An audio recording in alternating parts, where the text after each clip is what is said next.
Hello, mga kamaster, maraming salamat po sa lahat ng tumatangkilik ng Number 1 Supreme Warrior. Paki-follow and subscribe mga master para sa mga susunod pang mga kabanata. Number 1 Supreme Warrior. Kabanata 1301. Ang huling oras na sinabi ni Helena na si Jackie ang kanyang kasintahan, ito ang gumawa ng pangalawang batang Master Hunt na gusto ni Helena, labis na nagagalit. Pagkatapos ay alamin na ibinigay niya ang kanyang sarili pagkatapos lamang ng ilang beses, na iniisip ang tungkol dito ay nagparamdam sa kanya. Hindi, ito, tulad ng isang mahalagang bagay, hindi inaasahan. Maraming mga kabataang babae ang tumingin kay Helena na may kakaibang hitsura. Ang unang pagkakataon ng isang babae, iyon ay napakahalaga, maraming mga kababaihan ang hindi magbibigay ng kanilang sarili sa isang lalaki ng madali. Ang higit pa, ang pamilyang Cabello ay isang top-notch family, at si Helena ay kahit na anak na babae ng ulo ng pamilyang Cabello. Hindi nila inaasahan na magmadali.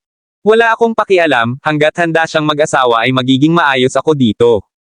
Ang ilang mga kalalakihan na matagal nang humanga kay Helena sa mahabang panahon ay nagsabi ng walang pag-iingat. Malinaw, si Helena ay isang bihirang kagandahan. Ang ekspresyon ni Helena ay pangit.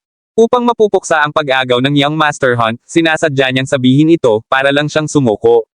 Sa hindi inaasahan, siya ay walang kahihiyan sa nakakahiya sa kanya sa harap ng napakaraming pamilya. Ang dating mukha ni Alejandro ay nag-flush kahit na.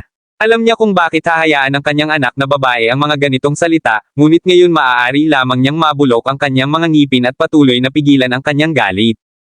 Pula ang mga mata ni Helena, masakit ang ilong niya, halos hindi siya lumuluha, hindi pa siya nakaranas ng ganitong karaingan. Tiningnan niya ang pangalawang batang Master Hunt na nakatayo doon ng hiya, at pagkatapos ay sinabi, "Pangalawang batang Master Hunt, ito ang aking sariling negosyo. Hayaan akong sabihin sa iyo, kung gagawin mo ito, gagawin ko lang itong mas mababa sa iyo. Hindi mahalaga kung ikakasal ako kay Jackie o makahanap ng ibang lalaki sa hinaharap, tiyak na hindi ako makakasama sa isang taong katulad mo." Panipi. Ang mga sulok ng bibig ng batang Master Hunt ay twitched ng ilang beses, at ang kanyang mukha ay naging madilim para sa isang instant. Kapag sinabi ito ni Helena, hindi ba sasabihin na ang sinumang tao na nahanap niya sa hinaharap ay magiging mas mahusay kaysa sa kanya? Ang mga salitang ito ay talagang gumawa ng batang Master Hunt na napahiya. Maraming tao ang tumingin sa batang Master Hunt, at ang ilan ay kahit na bumulong tungkol sa kanya. Ang pinuno ng pamilya ng Hunt ay nakakahiya din. Dati silang nag-domineering. Sa hindi inaasahan, ang maliit na batang babae ng pamilyang Cabello na ito ay hindi maglakas loob na hindi bibigyan ang mukha ng pamilya ng pangangaso at kahit na direktang harapin ang kanyang anak. Gayunpaman, totoo na ang kanyang anak ay hindi dapat sabihin ng isang bagay na mapahiya ang batang babae. Hindi ito maginoo. Hindi nakakagulat na magagalit ang mga tao. Ngumiti siya hanggat maaari, at pagkatapos ay sinabi, "Ano ang mali? Ngayon ay tungkol sa mga laro. Walang dapat pag-usapan ang tungkol sa emosyonal na bagay na ito. Bata na tayong lahat, sino ang hindi naging impulsive? Lahat tayo ay nakaka-impulsive, normal lang ito." Panipi. Matapos magsalita, sinasadya niyang sinulyapan ang kanyang anak, "Chet, bakit hindi ka humihingi ng tawad kay Miss Helena? Malaya siyang pumili ng sino mang nais niyang makasama, wala ito sa iyong negosyo." Panipi. Ang batang Master Hunt ay gumawa lamang ng isang mapagpanggap na hakbang pasulong, at arched ang kanyang mga kamay na hindi sinasadya, "Miss Helena, hindi ko naisip ngayon. Medyo nagulat lang ako. Nakareserba ka ng higit sa 20 taon. Halos 30 ka at nagbabantay sa iyong katawan tulad ng isang jade sa loob ng maraming taon. Hindi ko inaasahan na mabilis itong umunlad. Nagulat lang ako na hindi ko mapigilan ang aking sarili na sabihin iyon. Hindi ko ibig sabihin na paninirang puri ka. Huwag mong seryosohin." Panipi. Ang mukha at mata ni Helena ay pula at tinitigan niya ang berdeng damo sa lupa. Paano siya hihingi ng paumanhin? Ang kanyang saloobin ay nagparamdam sa kanya.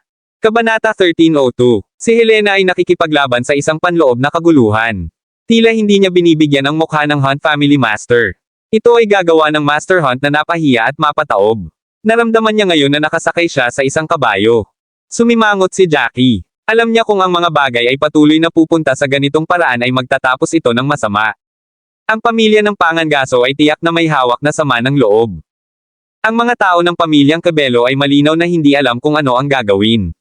Sila ay kumandat kay Helena, ngunit itinago niya ang kanyang ulo at hindi makita ang kanilang mga pahiwatig. Matapos mapahiya sa loob ng ilang segundo, matapang na lumakad si Jackie, at pagkatapos ay sorpresa ni Helena, kinuha niya ang inisyatibo upang hawakan ang kanyang kamay. Medyo nagulat si Helena. Habang nagulat, hindi niya maiwasang maibalik ang kanyang kamay.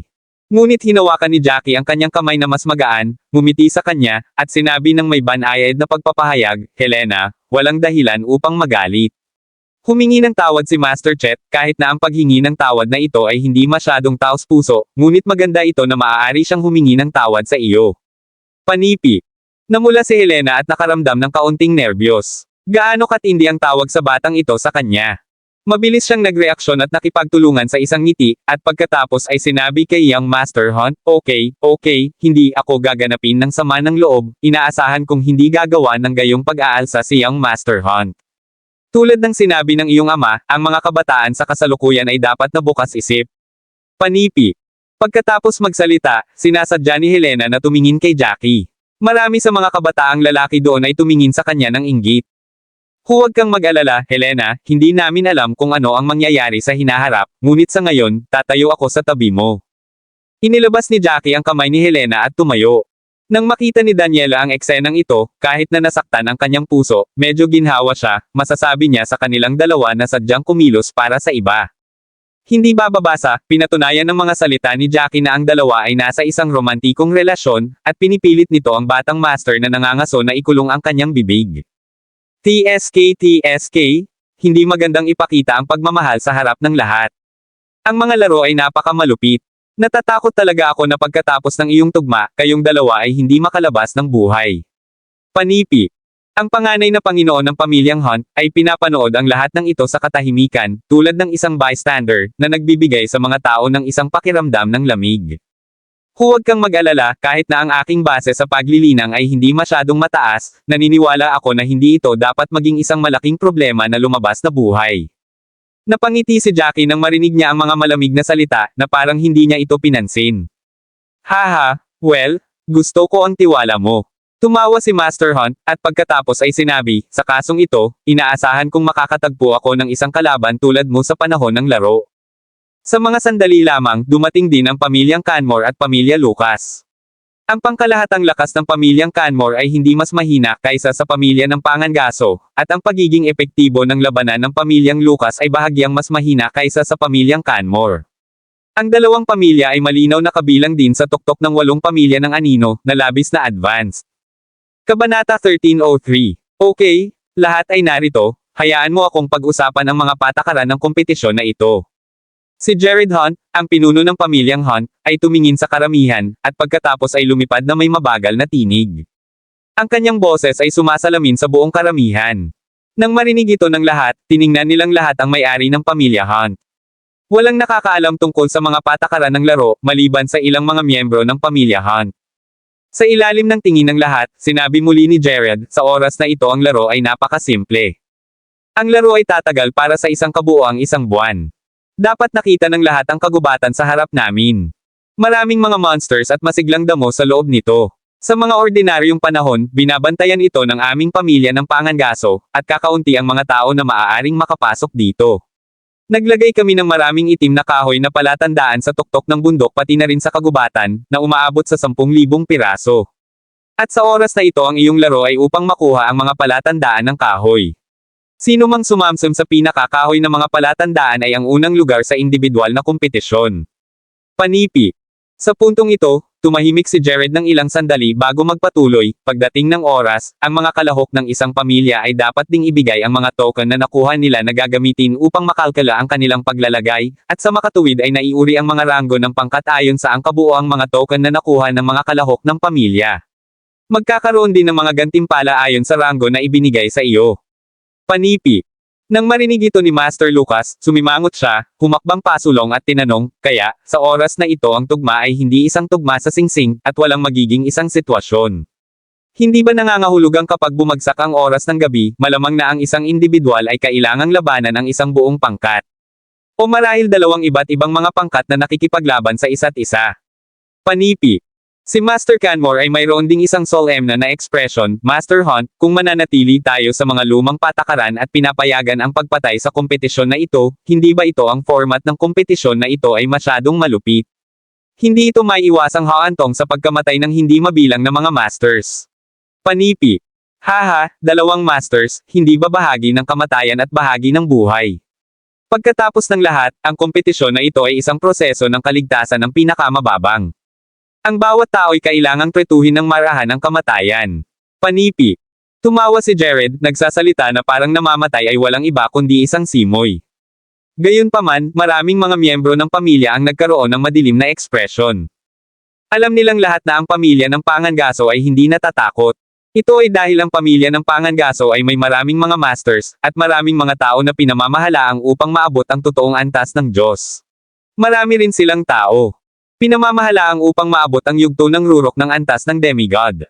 Dahil dito, ang pamilya ng Pangangaso ay hindi natatakot sa ibang tao. Tulad ng para sa mga kabataan ng iba pang mga pamilya, bagaman itinuturing silang mga masters, ang ilan ay pumasok lamang sa paunang yugto ng demigod. Para sa ilang mga pamilyang pangatlong klase, upang mabuo ang bilang ng mga kalahok, maging ang mga tao na nasa ikawalong ranggo na Grandmaster o ang siyam na ranggo ng lola ng Grandmaster ay kailangang lumahok upang lumahok sa kompetisyon. Sa kasong ito, ang kanilang mga casualty ay malinaw na masisira. Noong nakaraan, kapag ang dalawang mga manlalaro ay nakikipaglaban dito sa yugto ng singsing, mayroon pa ring pagpipilian ng pagtalo sa pagkatalo. Sa lahat ng mga masters at matatanda ng pamilya na nakatitig, walang sino man ang magkakaroon ng mga guts upang magpatuloy sa pakikitungo sa pagpatay ng suntok.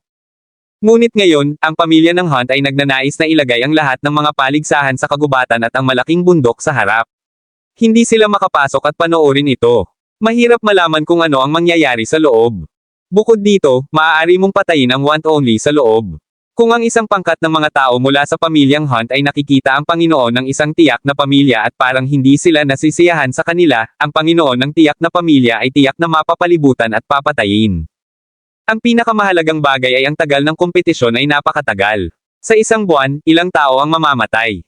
Ito ay problema, Jackie, dapat kang mag-ingat. Mula sa paraan na tinitigan kami ng mga miyembro ng pamilya ng Hunt, malinaw na ang mga patakaran ay natweak upang magkaroon sila ng pagkakataon na makitungo sa amin. Napakahusay ng ekspresyon ni Nash habang pinapaalalahanan niya si Jackie na alagaan ang kanyang sarili. Pagkatapos ay tinakpan niya si Jackie na samandal, at pagkatapos ay marahang pinaalalahanan, pagkatapos ng lahat, nasaktan mo na si Master Chet ngayon, at naglabas siya ng isang napakalinaw na pahayag na nagsasabi na makakahanap siya ng problema sa iyo. Sigurado ako na ang mga patakaran ng larong ito ay naimbento ni Master Chet upang mabigyan ng pagkakataon ng kanyang sarili na patayin ka. Panipi. Si Jackie ay hindi tanga, tulad ng isang panuntunan, syempre, mas malakas ang lakas ng pamilya, mas kanais-nais. Tila ito ay patas na laro, ngunit ito ay talagang hindi patas. Natatakot ako na hindi lamang nila target ang puting pamilya ng diskarte na ito. Si Jackie ay tahimik ng ilang segundo bago aktwal na nakikipag-usap kay Nash. Kabanata 1304. Nang marinig ito ni Nash, siya ay naabak, at mabilis, huminga siya, ibig mong sabihin, nakikita ng mga tao mula sa pamilya ng Pangangaso na ang iba ay umuunlad ng maayos at upang patatagin ang kanilang katayuan bilang ang bilang ng pamilya, kumukuha sila ang pagkakataong ito upang mapupuksa ang mga batang masters ng ibang pamilya. Panipi. Tumango si Jackie at sinabi ng mahina, malamang ito. Siyempre papatayin din nila ang ilang mga master sa pamilya na may masamang relasyon sa kanila, pati na rin ang mga puwersa na nagkaroon ng mga salungatan sa kanila bago. Panipi. Ang mga browser ni Nash ay kumurot ng mas malalim at mas malalim, ang pamilyang Lagorio ay naging aming mga kaalyado, ngunit ngayon sila ay naging kaaway. Ang pamilyang Norman, ang pangalawang batang Panginoon ng pamilya Hunt, at maraming mga tao na nagseselo sa iyong pakikipag-ugnay kay Miss Daniela, maaaring lahat ay salakayin ka. Tulad ng para sa pamilyang Cabello, natatakot ako na sasalakayin ka rin nila. Sa oras na ito, magiging mapanganib ito para sa ating mga tao. Panipi. Walang paraan na maaari lamang tayong umasa sa ating sarili, at wala tayong paraan. Ngumiti si Jackie ng mapait, gayunpaman, hindi ako isang taong madaling patayin. Bilang karagdagan, kung may nais na makapinsala sa mga miyembro ng aking puting pamilya, gagawin ko silang magbayad ng isang mabibigat na presyo. Panipi. Tiningnan ni Nash ang pamilyang Tudor, at sinabi kay Jackie, ang mga tao ng pamilyang Tudor ay may napakahusay na relasyon sa amin at nagkakahalaga ng pag-asa. Bilang karagdagan, ang pamilyang Canmore at ang pamilyang Lucas ay mayroon ding disenteng relasyon sa amin. Mayroong ilang mga maliliit na salungatan, ngunit kailangan nilang bantayan. Panipi. Tatay, huwag kang mag-alala. Tiyak na makakabalik ako ng buhay. Panipi. Mukhang seryoso si Jackie dahil natatakot siya na nag-aalala si Nash. Tumango si Nash. Sa oras na ito, pipiliin lamang niya na magtiwala sa kanyang anak. Nakakakita ng lahat ng may madilim na mukha at ang ilan ay nakikipag-usap sa isang mababang tinig. Ang Master Hunt ay bahagyang nag-ubo, at pagkatapos ay sinabi niya, lahat ay isang magsasaka. Ang bawat tao ay may isang tao na nais nilang alagaan. Ang bawat tao ay ilalagay sa isang katulad na tiyak na sitwasyon sa loob. Panipi. Tulad ng sinabi ni Jared at sinabi, siya ay naging impassioned, sinasabing hindi ka maaaring magkaroon ng bahaghari ng walang kaunting ulan. Walang sino man sa mundong ito na nakakamit ang tagumpay ng hindi muna nagsasakripisyo ng isang bagay. Ikaw bangkos ng mga kabataan ay kailangang dumaan sa ilang pagdurusa. Pagkatapos lamang magagawa mong magkaroon ng mas malalim na pag-unawa sa buhay. Sa ganitong paraan, tatayo ka ba ng isang pagkakataon upang maging powerhouse sa rurok ng totoong Diyos? Panipi. Tama si Master Hunt, ang sinabi niya ay ganap na tama. Sa oras na ito, sa hindi inaasahan, si Trenton ay talagang tumayo at sinabi ng walang pasubali, alam ng lahat sa isang katotohanan na si Master Hunt ay nakabasag sa rurok ng tunay na kaharian ng Diyos noong siya ay bata pa. Iyon ay dahil dumaan siya sa hindi mabilang na mga laban at naranasan ang kahulugan ng pagkawala ng hindi mabilang na mga kaibigan. Siya ay gumawa ng maraming mga taon, at iyon ang dahilan kung bakit siya naging napakalakas. Hindi namin hayaang maging mga bulaklak ang aming mga nakababatang henerasyon sa greenhouse. Panipi. Matapos siyang mag-usap, itinaas ni Trenton ang kanyang mga kamay at sinabi sa isang tono ng condescending, ang mga nakakaintindi sa sinabi ko lang, mangyaring magbigay ng isang pag-ikot ng palakpakan. Tulad ng sinabi niya, ang pamilyang Lagorio ay natural na nagsimulang manguna sa pag-uploading. Ang mga tao mula sa ibang pamilya ay hinamak ito sa kanilang mga puso. Ang pag-uugali ni Trenton, ngunit nang makita ng lahat ang pamilyang Lagorio ay nagpalakpakan, maaari lamang silang sumunod sa suit. Maaari ba itong makita ng lahat? Ang pamilyang Lagorio ay isang pamilya ng second class ngunit si Trenton ay may napakalalim na pag-unawa sa buhay. Inaasahan kong ang lahat ay maaaring sundin sa kanyang mga yapek. Panipi. Ngumiti si Master Hunt kay Trenton, na iniisip sa kanyang sarili na si Trenton ay isang taong medyo may kaalaman. Agad na sinabi ni Trenton, hoy, Master Hunt, walang anuman ang tungkol sa akin na sundin. Ang sinabi ko ay ang aking taos-pusong mga salita mula sa kaibuturan ng aking puso. Panipi. Kabanata 1305. At sa oras na ito, si Daryl Norman, ang master ng pamilya ng Norman, ay talagang tumayo at sinabi ng may ngiti. Master Hunt, ang aming pamilyang Norman ay nag-iisip ng parehong paraan. Ang bawat tao ay pumapasok sa laro at ang larong ito ay hindi maaaring maging patas, ano ang kinakatakutan mo? Panipi. Well, dahil ang lahat ay walang opinyon, pagkatapos ay napagpasyahan. Direkta na itinaas ni Jared ang kanyang kamay at nilagdaan ang lahat upang huminahon, gayunpaman, maaari kang matiyak, kapag papasok, hindi ito isang pangkat ng mga tao na magkasama. Naayos na namin ang porma sayo na naibigay bago. Haha, kapag pumasok ang aming mga paligsahan, sa palaran silang hiwalay ng porma sayon at lilito sa iba't ibang mga lugar upang ito ay patas. Panipi. Naayos na ito. Matagal ko nang narinig na ang Master Hunt ay nag-aaral ng mga form. Sa hindi inaasahan, siya ay talagang may kakayahang. Sa mundong ito, marahil siya lamang ang maaaring maunawaan ang mga porma sayon at ayusin ang pagbuo. Panipi. Nagulat si Master Canmore, malinaw na hindi niya inaasahan na ang sinaunang at sirang porma sayon sa ilalim ng Old Masters ay talagang naayos ni Jared. Marahil ang dahilan kung bakit pinili ng pamilya ng Hunt na makipagkumpetensya dito sa oras na ito ay sadyang inayos ito ni Jared upang ipakita ang kanyang mga kasanayan sa pagbuo. Ang layunin ay hayaan ang lahat na makita kung gaano siya kalakas, at makita kung gaano kahusay na naayos niya ang pagbuo. Master Hunt, sigurado ka ba na nakumpleto mo na ang pag-aayos? Pagdating ng oras, kung papasok ang ating mga tao, mapanganib ba ito? Kung may mali, magiging mahirap. Panipi. Si Master Lucas ay medyo nag-aalala tungkol sa kung ano ang mangyayari sa pormasyong ito kung dapat itong mabaygo. Haha, huwag kang mag-alala, Master Lucas, paano ako, Jared Hunt, lokohin ang napakaraming buhay ng Masters. Tumawa ng malakas si Jared at may kumpiyansa, bukod, ang aking anak na lalaki, at ang lahat mula sa aking pamilya ng pangangaso ay papasok. Sa palagay mo ba ay lolokohan ako sa kanilang buhay? Alam mo, ang aking pangalawang anak na lalaki ay palaging mapaglaro mula pa noong bata at ayaw na lumahok sa mga naturang kompetisyon. Gayunpaman, sa oras na ito siya ay dumating upang sabihin sa akin ng personal na siya ay interesado sa kompetisyon na ito, at makikilahok din siya.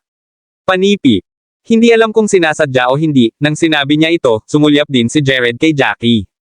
Napangiti si Jackie. Ang batang Master Hunt na ito ay malinaw na nais na hanapin siya sa laro at patayin siya. Pagkatapos ng lahat, nahihiya siya sa araw na iyon. Ang taong ito ay malinaw na nagdadala ng sama ng loob. Naririnig ang sinabi ni Jared, lahat ay nadama. Sa pagpasok ng pormasyong ito, ang lahat ay sapalarang hiwalay sa mga palawit ng kagubatan, kaya marahil ang sakripisyo ay hindi masyadong mahusay, at ang ilang mga taong may mababang mga base ng paglilinang ay maaaring hindi bababa sa makahanap ng isang lugar na itago. Kung hindi man, kung napakaraming tao ang pumasok sa kagubatan ng magkasama, hindi ba ito isang maikling panahon pagkatapos ng pagpasok, dapat na magpasya ang mga tao ng pamilya ng Pangangaso at Canmore na magkaisa na salakayin ang Panginoon ng isang tiyak na pamilya, na ginagawang sakuna inaatake ang pamilya. Sa pamamagitan ng paraan, Master Hunt, may iba pa bang nangangailangan ng pansin? Tanong ni Alejandro pagkatapos mag-isip tungkol dito. Isa pang bagay, nais kong pag-usapan ang tungkol sa mga token na inilalagay namin ng maaga, bilang karagdagan sa 10,000 itim na mga token, mayroon ding 1,000 puting mga token, at 100 pulang token. Si Jared na may isang bahagyang ngiti, ipinakilala muli, ang pamamahagi ng mga token na ito ay mas malalim sa loob ng kagubatan, at mas malapit sa tuktok ng bundok, kung saan ito ay nakakakuha ng mas matindi. Sa madaling salita, hindi marami sa labas ng kagubatan, ngunit ang mas malalim na pagpunta mo, mas madali itong makatagpo ng mga token. Panipi.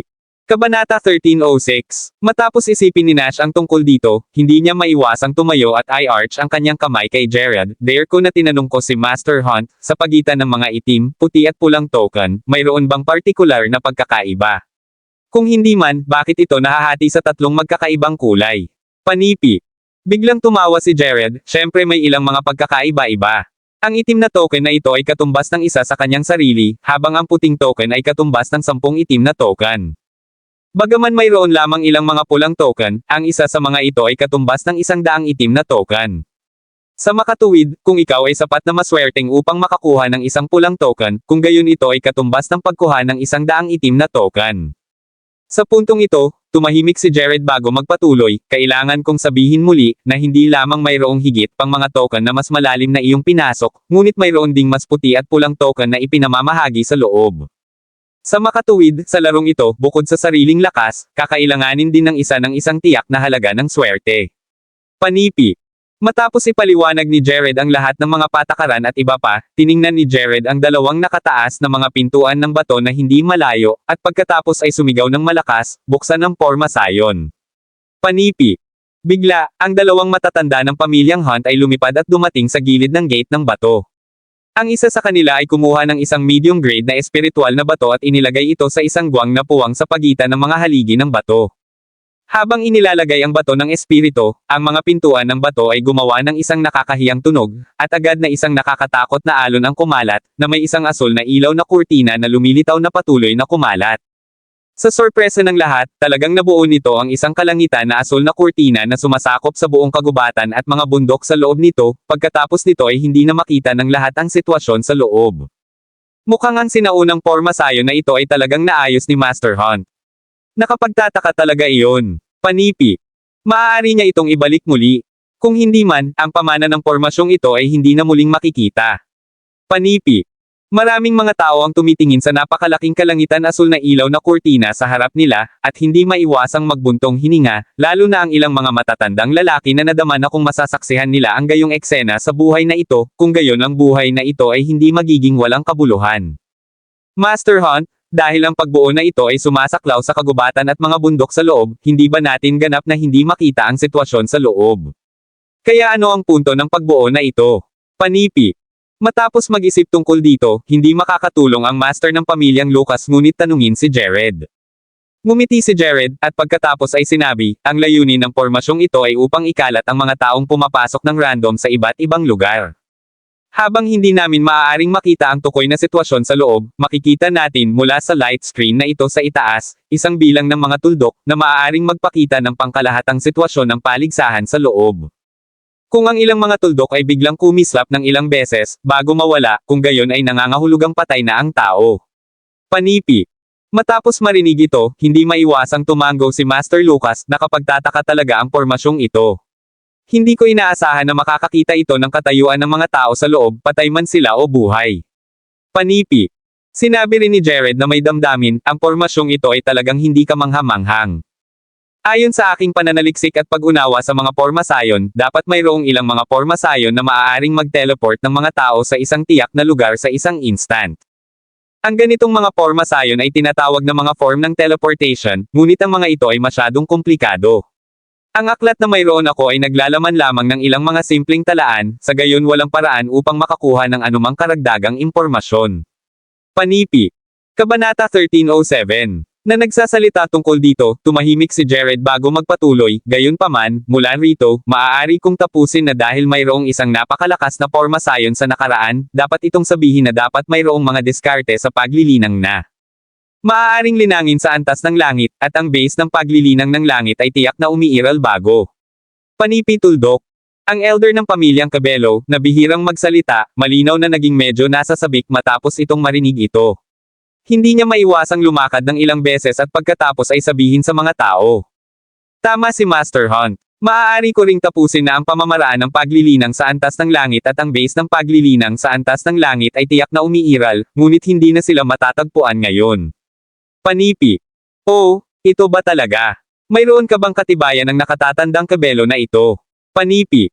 Naririnig ito, maraming mga eksperto sa rurok ng tunay na lupain ng Diyos ay naging labis na nasasabik. Nanatili sila sa rurok ng tunay na lupain ng Diyos, at walang paraan upang pumunta pa. Kung magpapatuloy ito, magiging kapareho lamang ito ng mga taong nakaraan, na makakain lamang at maghintay na mamatay. Ngunit sa wakas ay nilinang na nila ang puntong ito. Narinig nilang lahat ang alamat ng base ng langit na paglilinang. Naturally, inaasahan nilang masira sa makalangit na base ng paglilinang, magkaroon ng 100 taong habang buhay, at tamasahin ang pakiramdam na maging master. Sa makatuwid, sa tuwing binabanggit ng isang tao ang base ng paglilinang ng antas ng langit, o kapag may ilang chismis, bukod sa mga pamilyang ito, ang mga nasa rurok ng tunay na Diyos na kaharian o ang huli na yugto ng tunay na lupain ng Diyos ay natural na nasasabik. Nakakakita ng mga inaasahan ng lahat, ang elder ng pamilyang Cabello ay hindi maiwasang ngumiti ng kaunti, walang konkretong katibayan para dito, ngunit ang sinaunang libro sa aking kamay, tulad ng dapat mong malaman, ay naglalaman ng maraming mga reseta para sa pagpapagaling ng ilang kakaiba sakit. Bilang karagdagan sa mga ito, may ilang mga formula ng pil sa likuran. At ang mga katangian ng ilang pangatlo at kahit na pang-apat na ranggo na damo ng espiritu. Mayroong kahit isang reseta para sa ikatlong klase ng tableta. Panipi. Sa katunayan, hindi maraming mga tao ang nakakaalam tungkol sa bagay na ito, at bihirang sinabi ito ng pamilyang Cabello family elder. Kahit na may nagtanong, tinakpan niya ito. Yamang binanggit ng Master of the Hunt family ang langit na antas ng paglilinang sa langit ngayon, binanggit niya lang ito sa harap ng lahat. Elder Cabello, maaari mo bang tingnan ang mga reseta ng mga 3-tier na table task na ito? Mabilis lang ito, hindi ko ito aalisin. Panipi. Si Chet ay isang pill-making master ng pamilya Hunt. Iyon ay sa punto ng pagiging labis na nahuhumaling. Ang Hunt family master ay nagnanais na mag-aral ng mga pormasayon, at gusto niya ang alchemy, at pareho silang may kaalaman. Ginawa nito ang posisyon ng pamilya ng pangangaso na medyo matatag sa lahat ng ito. Oo, si Elder Cabello, tingnan ito at tingnan. Maaaring magbigay ito sa amin ng mas maraming mga pagkakataon upang makita ang misteryo ng base ng paglilinang sa araw. Hindi lamang ito para sa amin, kundi pati na rin para sa iyo, para sa aming mga anak at apo. Ito ay para sa isang mahusay na dahilan. Panipi. Ang matandang lalaki ng pamilya ng Hunt ay inaasahan din ito. Kung hindi pa alam na ang kapangyarihan ng pakikipaglaban ng elder ng pamilyang Cabello ay mas malakas kaysa sa Alejandro, kukunin niya ang librong ito mula sa nakatatandang pamilyang Cabello matagal na. Kung ito ang kaso, natatakot ako na medyo hindi maginhawa. Biglang lumubog ang pamilyang Cabello First Elder. Orihinal na nais niyang banggitin ito upang ang lahat ay maniwala na ang langit na antas ng paglilinang na ito ay tiyak na umiiral, at ang lahat ay magiging mas aktibo sa paghahanap para sa pamamaraang ito. Hindi niya inaasahan na nais ng iba na basahin ang sinaunang aklat. Paano niya maipakita ang bagay na ito sa iba? Kabanata 1308. Ang mga tao ay makasarili, hayaan ang pagpapakita sa iba ng mga reseta ng isang third-grade pill. Kahit na ang pagpapalam sa pangalawang batang master ng pamilya ng Hunt ay tumingin sa reseta sa isang pangalawang grade pill ay marahil ay hindi posible. Sa makatuwid, ang nakatatanda ng pamilyang Cabello ay palaging pinananatiling maayos ang misteryosong sinaunang aklat na ito. Kahit na nais ng master ng pamilyang Cabello na makita ito, hindi ito magiging isang madaling gawain. Kahit na siya ay nagpakita, ito ay higit na maipakita sa kanya ng ilang sandali bago maibalik kaagad. Sa makatuwid, ang pamilya ng Cabello ay hindi rin nag-isip tungkol dito at tumanggi. Kalimutan mo ito, kalimutan mo ito. Dahil ang unang nakatatandang Cabello ay hindi nagtitiwala sa amin, pagkatapos ay kalimutan ito. Mayroong ilang mga bagay na ang lahat ay nag-aatubili na ibahagi. Natatakot ako na kung pag-aralan mo lang ito, hindi mo maiintindihan ang anuman. Panipi. Inikat ni Jared ang kanyang kamay, medyo hindi nasisiyahan. Oo, mayroon kang sinaunang aklat na iyon sa loob ng maraming taon, at pagkatapos ng maraming taon ng pananaliksik, walang natapos. Sa palagay ko ito ay isang libro lamang na naglalaman ng medikal na paggamot at gamot. Kaugnay ng paglilinang sa antas ng langit, hindi ito dapat maging maraming tulong. Panipi. Napangiti din si Master Hunt, gayunpaman, dahil sinabi mo na nagtala ito ng mga 3rd grade na table task at maging ang pang-4 na grade na damo ng espiritu.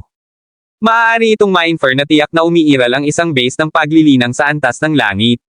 Pagkatapos ng lahat, kahit na mayroon kang isang 3rd grade pill at isang pang-4 na baitang na tableta, kahit na ang mga may huling yugto ng paglilinang na batayan ng tunay na Diyos, at marahil kahit na ang mga nasa rurok ng tunay na kaharian ng Diyos ay hindi maglakas loob gumamit ng naturang tableta.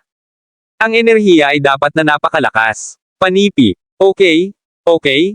Sa palagay ko tinatalakay natin ito, at hindi tayo makakasama. Kaya simulan ang laro, huli na. Panipi. Sa wakas ay tiningnan ni Jared ang lahat. Sinabi ng mga paligsahan, ang bawat pamilya ay may 400 mga entry. Kunin ang iyong mga tao upang sumulong. Kapag inihayag ko para magsimula ang kompetisyon, maaari kang direktang ipasok ang ilaw na kurtina. Pagkatapos pumasok, hindi ka makakalabas bago ang 30 araw ay tumaas. Kapag natapos na ang 30 araw, makakalabas ka. Panipi. Ipinapaalala ni Elder Hunt sa lahat mula sa panig. Ayon sa mga patakaran, ang iyong mga paligsahan ay hindi dapat higit sa 30 taong gulang. Kung ang sinumang pamilya ay nang-ahas na manloko, huwag sisihin ang aking pamilya na mangangaso sa pagiging walang kabuluhan. Sa kagubatan na ito, maraming damo ng espiritu at maraming kayamanan. Kung nakuha mo ito sa kompetisyon, ito ang iyong mga nasamsam, na isang gantimpala para sa iyo. Novel drama. Matapos lumabas ang lahat ng mga paligsahan ng mga pamilya at dumating sa harap ng ilaw na kurtina, malakas na sinabi ni Jared, nagsisimula ang laro. Bigla, tumalon ang mga numero at sumugod laban sa ilaw na kurtina. Tiningnan ni Jackie ang ilaw na kurtina, at mabilis na natuklasan na habang patuloy na nagmamadali ang mga tao, sa kalangitan ng asul na ilaw na kurtina, talagang may kumikislap na mga maliliwanag na lugar. Ang mga maliwanag na lugar na ito ay patuloy na lumitaw, napaka-random, ang mga ito ay karaniwang matatagpuan sa periphery ng ilaw na kurtina. Mula sa ilaw na kurtina, makikita mo ang tinatayang posisyon ng mga taong ito sa loob. Ang bagay na ito ay talagang kamangha-manghang. Hindi makakatulong si Jackie. Ito ang unang pagkakataon na nakita niya at narinig ang ganoong bagay.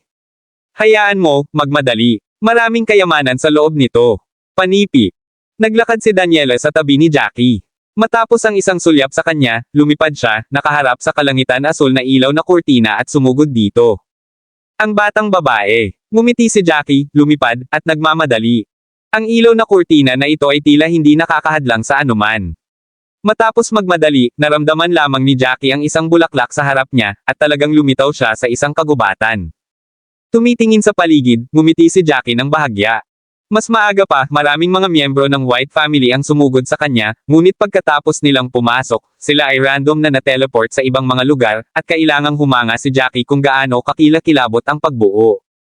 Dahil, may mas maraming mga token na mas malalim sa loob, at ang mga puti at pulang token ay ipinamamahagi din na mas malalim sa loob, pagkatapos ay dumiretso sa bundok. Kabanata 1309. Itinaas ni Jackie ang kanyang ulo at tiningnan ang malayong mga taluktok ng bundok bago lumipad kaagad. Sa kalaliman ng kagubatan, nagkaroon ng isang kakilakilabot na dagandong ng mga hayop. Alam ni Jackie na dapat mayroong ilang kakilakilabot na mga monsters dito, ngunit ang kanyang base sa paglilinang ay hindi mababa ngayon, kaya't hindi siya masyadong natatakot. Ngunit para sa ilang mga paligsahan na masters ng mga pamilyang third class na kinakaharap laban sa mga makapangyarihang monsters, maaaring sila ay nasa problema. Yamang ang base ng paglilinang ni Jackie ay napakataas at ang kanyang bilis ay hindi mabagal, nakita niya ang isang itim na token sa ilang sandali, lumipad ito, kinuha ito, at inilagay ito sa kanyang singsing. Sa oras ng isang buwan, hindi mo kailangang magmadali. Kapag nakarating sa dulo, ang snatch ay magiging labis na mabangis. Panipi. Hindi maiwasang isipin ni Jackie ang kanyang sarili habang siya ay lumipad. Lahat ng nasa harap ay naghahanap ng mga token. Sa paglipas ng panahon, natatakot ako na maraming mga token sa kanilang mga kamay, at sa oras na iyon, sigurado ako na magkakaroon ng maraming mga kaso ng mga tao na umaagaw ng mga token, nagnanakaw sa bawat isa, at pumatay sa iba at nagnanakaw ng mga kayamanan. Panipi. Siguro mamaya, ang ilang mga paligsahan sa pamilya ay maaaring magkita at pagkatapos ay magtipon-tipon. Sa oras na iyon, ang mga laban sa pagitan ng dalawang pamilya ay magiging mas madalas. Panipi. Bagaman ang mga batayan ng paglilinang ng iba sa aming puting pamilya ay hindi mababa, hindi sila mataas, kaya kailangan pa rin nating hanapin ang mga ito hanggat maaari. Pagkatapos ng lahat, marahil maraming mga paligsahan na nais. Alisin ang aming puting pamilya sa oras na ito. Panipi. Sumimangot si Jackie at nagsimulang mag-alala tungkol sa iba pang mga puting miyembro ng pamilya. Orihinal na, hindi gusto ni Jackie ang mga masters na na-recruit lamang mula sa mga sanga upang lumahok sa kompetisyon na ito dahil sa takot sa panganib. Ngunit para sa mga masters na naghiwalay sa kanilang mga pamilya, ang kanilang base sa paglilinang ay hindi masama at nais nilang lumapit at makita ang mundo. Matapos talakayin si Nash, nakuha ni Jackie ang maraming mga ito upang sundin. Siyempre, ang White family ay isang pamilya na first class pagkatapos ng lahat, at ang mga masters na maaaring maging kwalipikado upang lumahok ay hindi bababa sa paunang yugto ng kaharian ng demigod. Ang kailangang maging maingat sa pamilya ay ang mga mula sa iba pang makapangyarihang pamilya ng first class. Matapos lumipad ng ilang sandali, narinig ni Jackie ang mga tunog ng pakikipaglaban sa harap niya. Sumimangot siya ng bahagya at lumipad kaagad doon. Ikaw, ano ang gusto mo? Hindi pa ako pumili ng anumang mga token. Panipi. Si Nick Ini, na nasa unang yugto ng kaharian ng demigod, ay napapaligiran ng tatlong lalaki sa ilalim ng isang puno, ang kanyang mga mata na puno ng takot. Ang kanyang base sa paglilinang ay hindi masyadong mababa. Ngunit sa hindi inaasahan, ang kanyang swerte ay magiging napakasama. Hindi nagtagal pagkatapos niyang pumasok, nakilala niya ang tatlong miyembro ng pamilya ng Lagorio, at ang dalawa sa tatlong tao ng pamilya ng Lagorio ay nasa unang yugto ng demigod realm na ang isa ay talagang isang base ng paglilinang sa gitnang yugto ng demigod, siya ay malinaw na hindi ang kanilang kalaban. Token. Ang isa sa mga kalalakihan ng pamilya ng Lagorio ay nagbigay ng masamang ngiti, hindi kami interesado kung nahanap mo ang token o hindi. Kami ay interesado lamang sa iyong mga puting masters ng pamilya. Panipi. Kabanata 1310. Maaari ba akong pabayaan ng tatlo dahil sa mabuting ugnayan sa pagitan ng aming dalawang pamilya sa nakaraan? Pumasok lang ako, hindi mo ako papatayin, di ba? Panipi.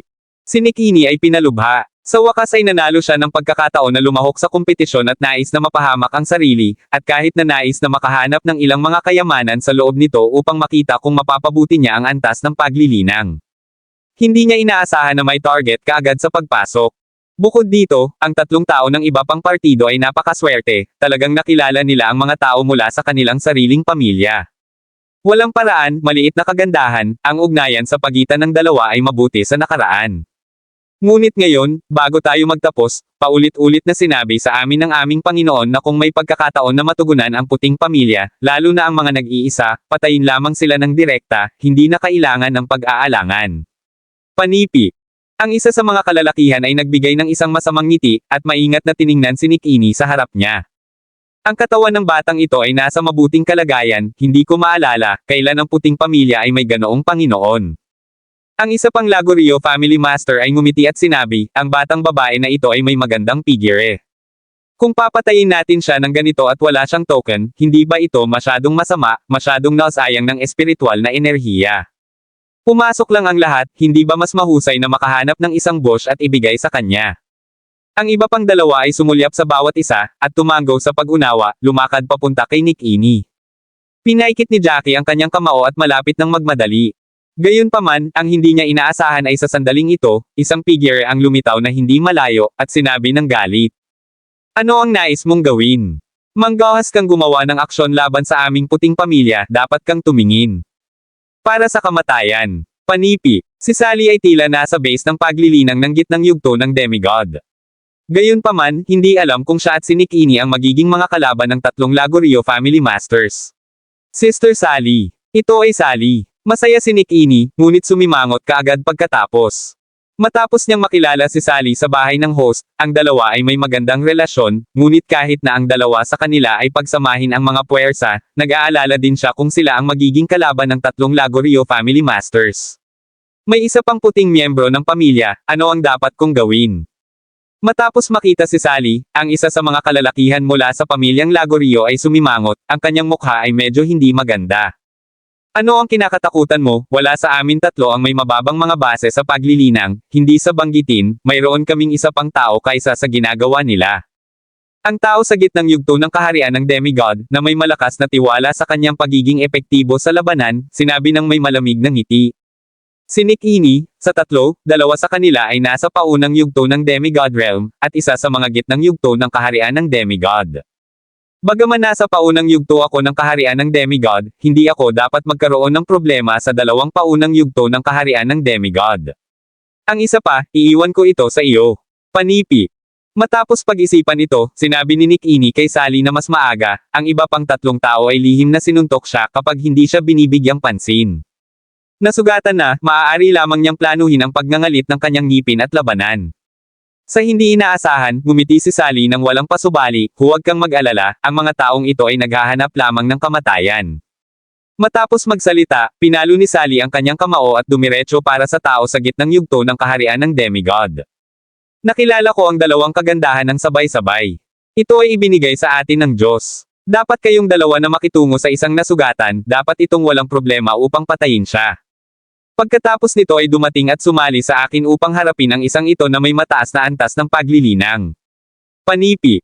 Sa sandaling nagsimulang mag-atake si Sally, ang tao sa gitna ng demigod ng pamilya ng Lagorio ay pumapikit sa kanyang kamao, at ang espiritual na enerhiya dito ay patuloy na bumagsak, at pagkatapos ay sinalakay si Sally.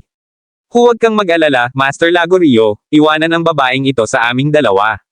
Ang iba pang dalawa ay naghuhugas ng kanilang mga kamao at lumakad papunta kay Nick Ini na ngumisi. Maraming salamat mga ka-master sa walang sawang pagsusubaybay, isang like, share, and subscribe naman dyan mga ka-master. Abangan ang susunod pang mga kabanata.